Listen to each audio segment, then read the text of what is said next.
If only I could go somewhere that was nice and warm. Oh.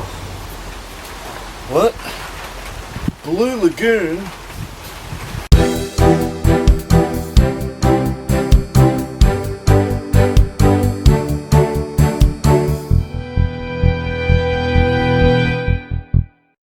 Blue Lagoon is an abstract strategy game where players are chief of their tribe as they lead their people to explore and settle new islands across the archipelago.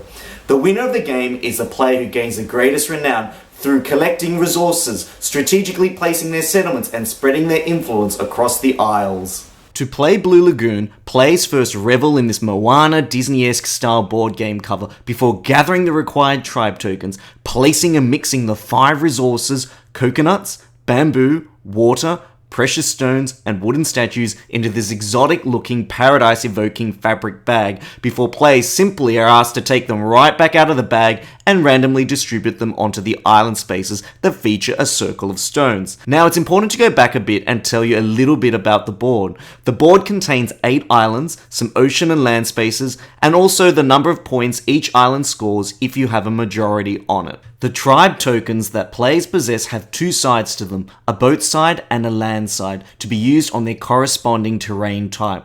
An entire game of Blue Lagoon traverses across 2 phases, the exploration phase followed by the settlement phase.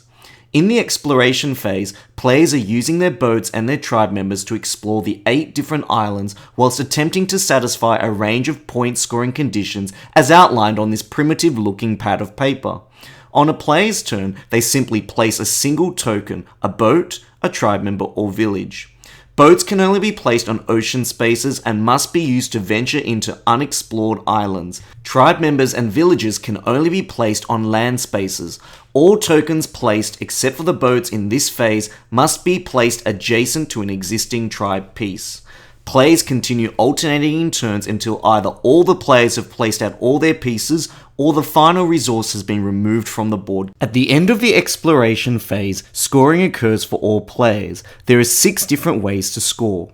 Players with pieces on all 8 islands score 20 points, and players with pieces on only 7 islands score 10 points. Players then score points for islands linked by a chain of players' tribe pieces. They score 5 points per island linked this way. Players then score points for islands where they have the greatest majority, gaining points as indicated on the game board. Players score 5, 10, or 20 points for the number of matching resources they have. If players have acquired all 4 different types of resources, they score an additional 10 points. Finally, for every wooden statue players possess, they gain 4 points per statue. Players total the points, reset the board, ensuring that all villages remain on the game board. However, villages that were built on a space with the circle of stones are removed permanently from the game. Players then return the resources to the fancy turquoise bag before U-turning and plucking the same resources right out again, which are then randomly placed on the resource spaces on the board. In the settlement phase, players will only be placing settlers on the board. They must begin their first placement starting from one of their coloured villages. Think of it as the tribe settling in. Players continue by placing one piece on the board one at a time in turn order, ensuring that it is placed adjacent to a piece of their own tribe colour. Play continues once again until either all the pieces have been placed or the final resource has been acquired. No villages are allowed to be built in this phase. As the game progresses, the board begins to look like a glorified petri dish where each village is a single bacterial colony waiting to expand and consume everything in its path. Final scoring for the settlement phase then occurs, and the player with the highest score combined across both rounds wins the game. There are 5 things that you should know about Blue Lagoon if you're thinking about adding it to your collection.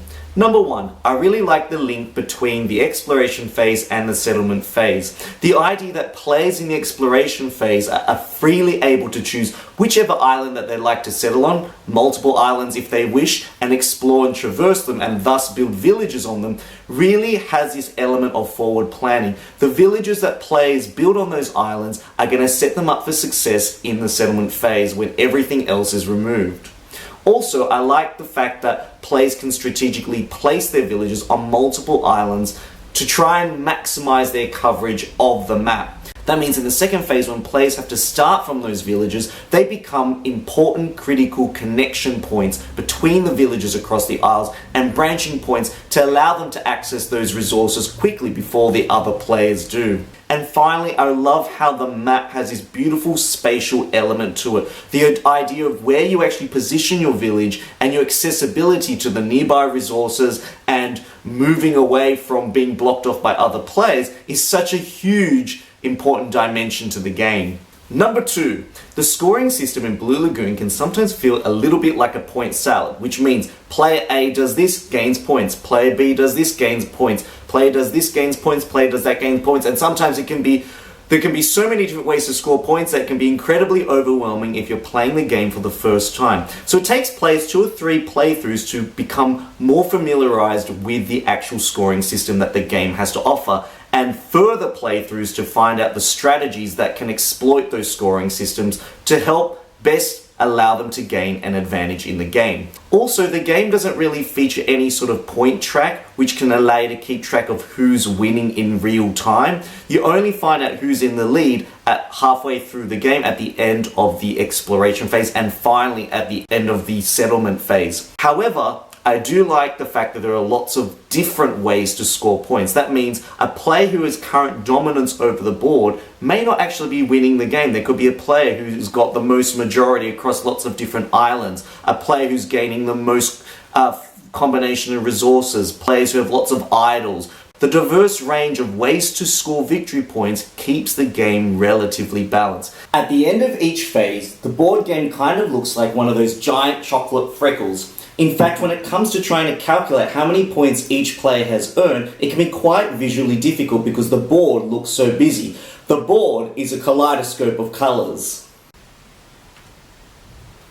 Number 3. In terms of Blue Lagoon's visual appeal, it's got some really high quality, top-notch components down to the wooden pieces, the beautifully drawn game board, as well as the Polynesian theme. And I was initially drawn to this game by the theming of the game because when I picked it up I thought, this reminds me of Moana. But then what I was greeted with was something completely different and something completely unexpected. An abstract game with lots of different layers, but very simple and easy to teach rules. I really think the game feels quite abstract and the theme doesn't come through strongly as I'd like, and it does have a similar feeling to games like chess and possibly checkers. Number 4 is all about the strategy and decision-making opportunities that Blue Lagoon has to offer. In essence, players are playing move by move to try and gain an advantage over the other players. Players need to monitor what the other players are doing and seeing what sort of victory conditions or goals they're trying to get in order to disrupt their plans.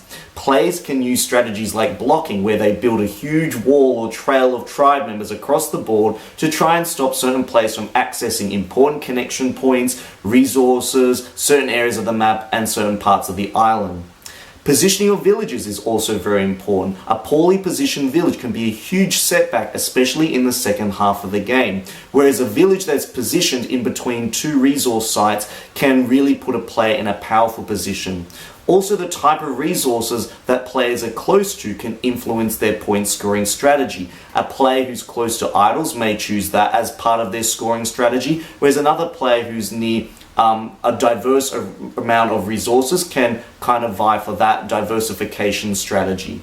Number 5 is all about overcrowding, and as each phase of the game progresses and as the map and the board game fills up, this provides for some very interesting gameplay decisions. As more and more spaces are occupied as the tribe expands, positions and resources become increasingly limited. It's like watching civilization build up, devour everything in sight, before halfway through the game resetting the entire board and watching civilization do it again, except slightly more aggressively. There are some pros and cons to this concept of the board game filling up. Some of the pros include the idea where the game becomes a lot tighter, a lot more tense, and early decisions that players make are very critically important for their success in the late phase of the game. For example, a player who builds a village early on might be able to nab up a prime position that other players may want, thus setting them up for success in the settlement phase of the game. A con to this idea of the board game filling up is the idea that towards the end of each phase, there's going to be less and less space on the board and less choices that players can make, and especially if they want to swing their game in their favor. So players are forced to make do with what they have or vie for certain victory points like presence on all 8 isles or majority on certain islands that they have control over. Considering my final verdict, I really adore Blue Lagoon. I really like how it's easy to teach, there's some good strategy and a surprising amount of depth to it. The only thing that really holds you back is familiarizing yourself with the scoring system, but if you can get past that, you're bound to have a good time with this game. Thank you once again for joining me for another Board Game Sanctuary video. I want to say once again a huge thank you to the subscribers and viewers who continually support me and this channel. I couldn't do it without you. If you really like this video, please like, subscribe and share, and I'll see you next time for another review. This is Danny signing out. Goodbye. Moana!